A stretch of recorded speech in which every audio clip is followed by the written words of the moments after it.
So, I recently attended a 4-day collective gathering generously hosted at one of the most beautiful places called Firefly's Intercultural Center.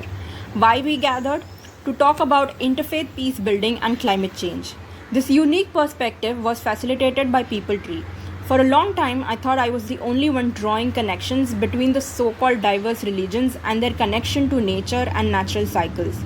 For eons, man has been fighting for religious supremacy, while completely forgetting that all religions have their core in animism. There are more similarities in our religions than differences. The differences are as practical as the differences in the geographical demographics. It isn't about is my religion more correct than yours or closer to God than yours. It simply is my religion allows me to live in the most coherent way to my geography. Why some religions allow to eat meat is simply because their geography has less vegetation, versus why some religions emphasis on vegetarianism is probably because they have large forests and apex predators who need the meat more than humans. It is the same way that Maharashtra has the concept of Devrai versus Northeast has the concept of sacred groves. It essentially means and serves the same purpose. It is the same way that both Hinduism, Islam, and many other ancient religions follow the moon cycle for their calendars. Our festivals all hint at our cultivation and harvest cycles and patterns, basically rooted in agriculture. Hinduism has Shravan Mas, Islam has Ramzan, Christianity has Lent, basically all emphasizing on abstinence and detox.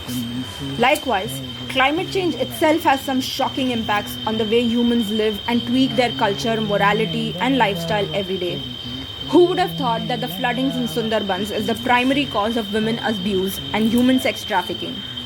Who would have thought that the illegal mining mafia and dehumanizing land acquisition in the name of development are not just the primary cause for environmental degradation, but also the cause behind the instigated racial and caste violence?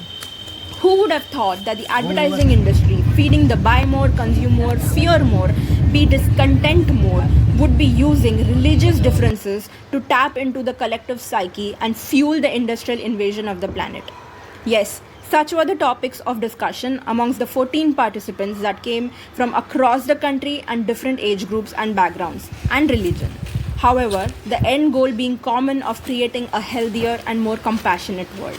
Have you ever observed how no matter what your faith, no matter what your religion, we all breathe the same air, drink the same rivers, and eat the same plants and creatures that our nature bestows upon us?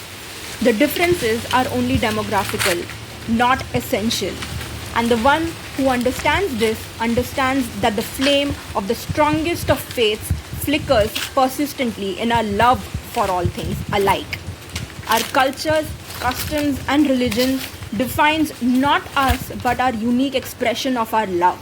It is not our identity per se, but our various manners to hold each other.